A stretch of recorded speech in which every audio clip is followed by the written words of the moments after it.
Hey y'all, this is Amanda and welcome back to my Texas Zone 8A garden. Whew, moving that pot was really hard. Today we're going to be planting within this a beautiful vintage terracotta pot. We're going to create a feature area right here in the front portion of the garden focusing on warm colors, but we're going to do warm colors with Delphinium. Wait till you see what is going in this pot.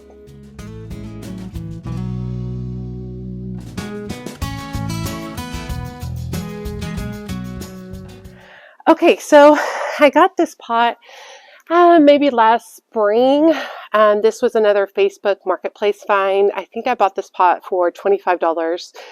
And it's been great. My daughter built a fairy garden in it last year. I'll put up a picture of that so you can see what that looks like.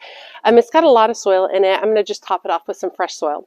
But the idea is that this guy will be a feature of the garden. I am going to be utilizing two varieties of Delphinium, one that will go in the pot and one that will go around the front of the pot. Okay, so the other day I was on the phone with my friend Kristen and she's like, oh my gosh, you need to get to your Callaways. They're the most beautiful Delphiniums you've ever seen. And so we actually shopped together, each at our own separate Callaways, but on the phone. But I ran over there and I was so excited to pick up these Delphinium right here, and they are called Delphinium Red Lark. And these are considered a perennial in my area. They don't typically come back for me. I think a lot of that is I don't pay much attention to them, but these were still so gorgeous. I was willing to take the risk. These typically bloom spring and summer. They like full sun. They need at least 6 hours of sun a day. However, they really do need a shady afternoon for that really brutal hot sun. So the area that I'm going to be working in the front garden, it will get morning sun and afternoon shade, which will be perfect. They typically a Delphinium likes very well draining soil, and they like it to be really rich soil with a really great organic matter in it. And they definitely have trouble if you overwater. They like to be moist all the time. They just don't want to be overwatered. You can typically tell if they're overwatered by looking at their lower leaves. If they've got too much, like a bunch of yellow on the lower leaves, that means they've been overwatered or they're being watered too often.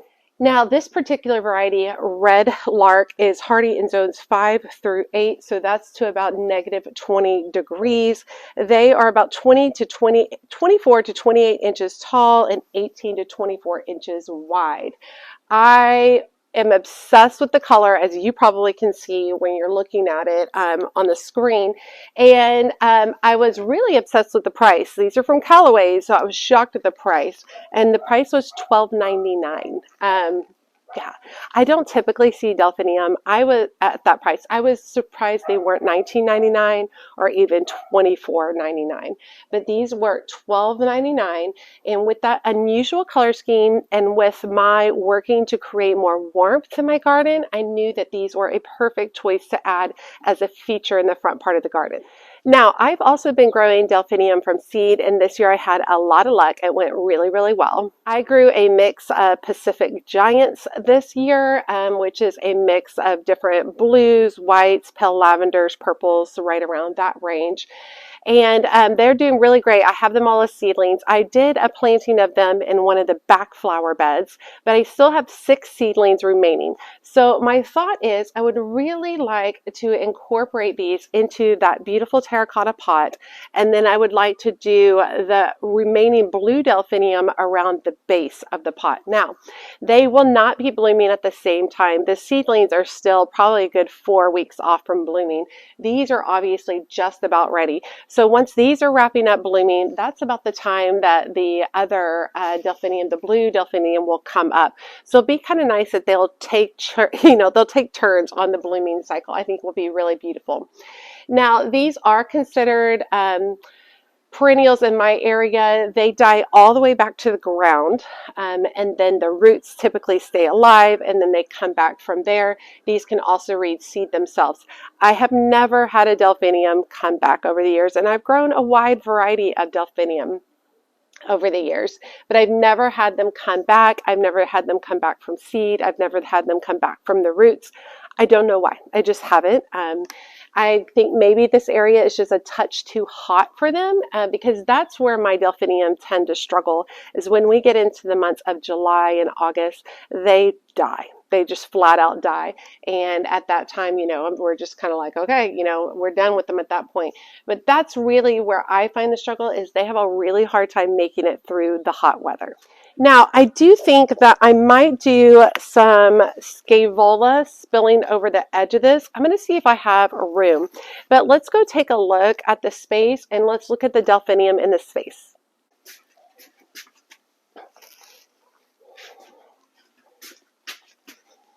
My scaevola are a little wilty.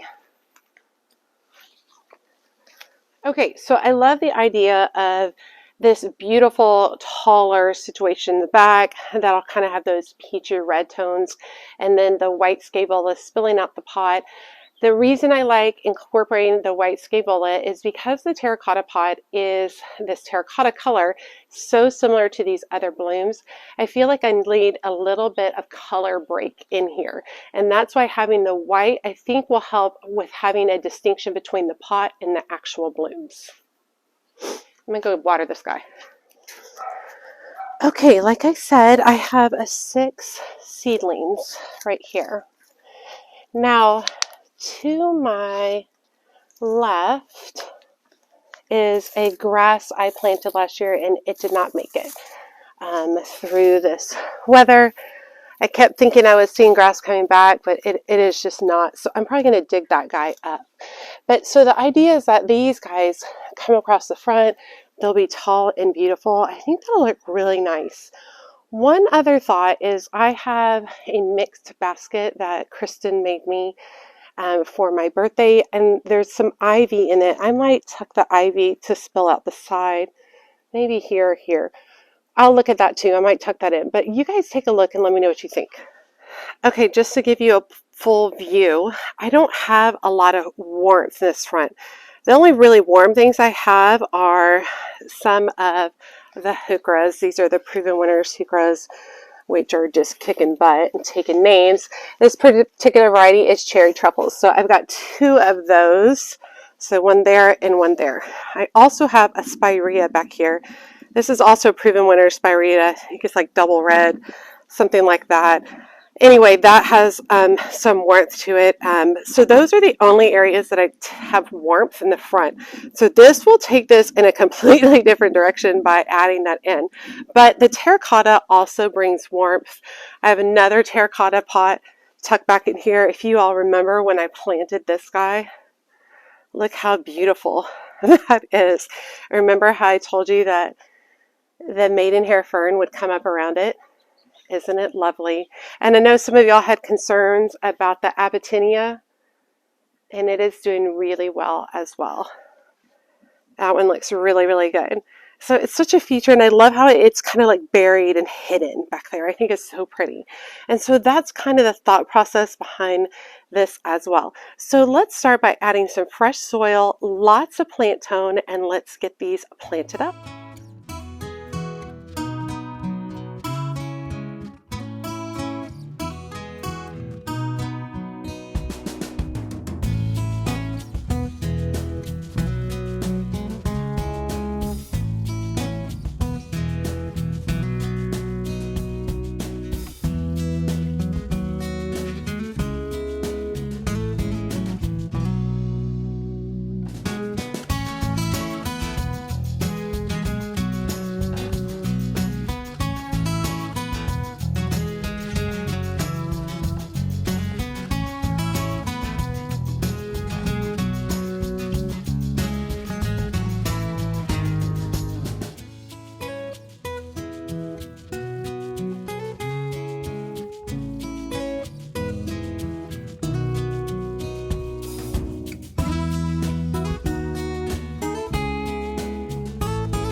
Okay, a couple of things.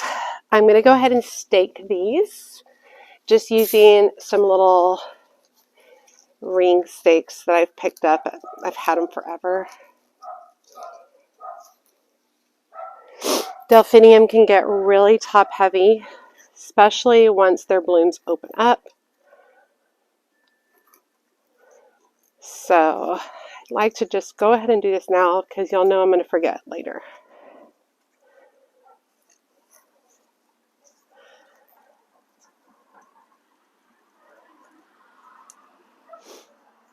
And then the last thing I'm going to do is I have an existing drip that used to go to the planter here.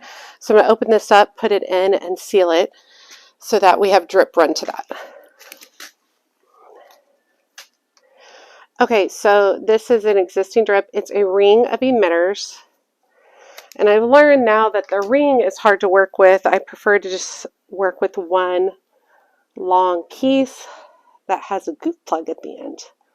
So, but I don't want to waste this, so I'm just going to cut open the ring, and then I'm putting a goof plug at the end. The goof plug just seals it up so water can't come out. And now I can easily place it in here and add a couple of stakes. And then last thing, which I know sounds odd, but I have some rocks that I picked up at our latest vacation in Arkansas, and I just want to tuck them in here as a little bit of an accent. That's it. Just something fun. All right, let's water all of this.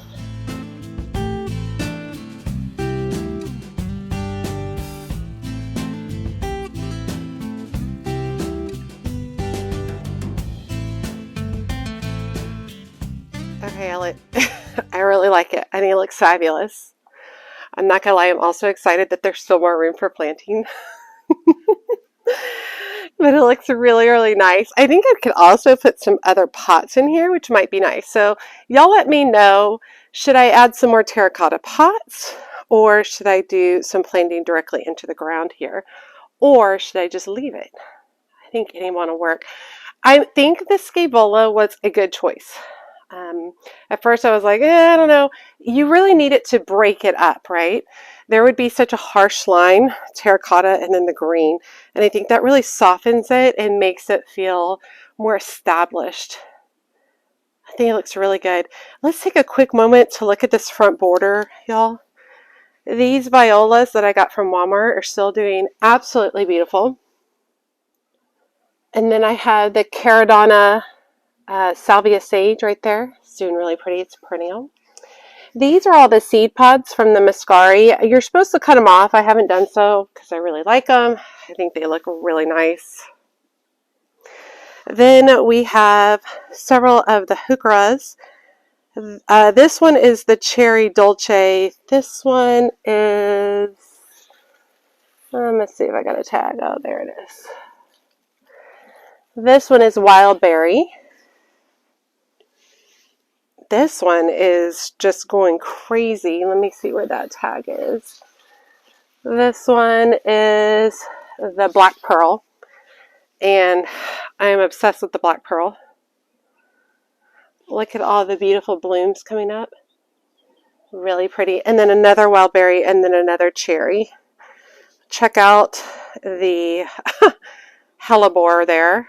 Stunning. Got another one tucked back in there. Got some phlox coming back up right there and there. It's looking really pretty. I love the front border. It's very unique. That's why I didn't get rid of the seed pods from the muscari right away. You're supposed to, because it's better for the bulbs. They don't expend energy creating seed pods, but I love them so much. They look so good. And then of course all the supertingas are just stunning. And these supertingas are mixing in with chrysanthemums right here. That's a perennial chrysanthemum. And I actually have, I think this is Carl something peony coming back. This is only its second year, so it's not giving me blooms this year. Maybe next year, we'll see. But it's looking really pretty, and I love the leaf structure there. It's a little bit different. Yeah. The front bed is stunning. I am so excited. I'm going to be turning my sights to that area next. It's about time to start trimming back all the daffodils. But I've already got, like, here's the pot that I did with the branches. And you can see all of the gladiolas coming up. It's looking really good. And I have a beautiful red plant that's going to be going there. And then I need to make some decisions on what I want to do here.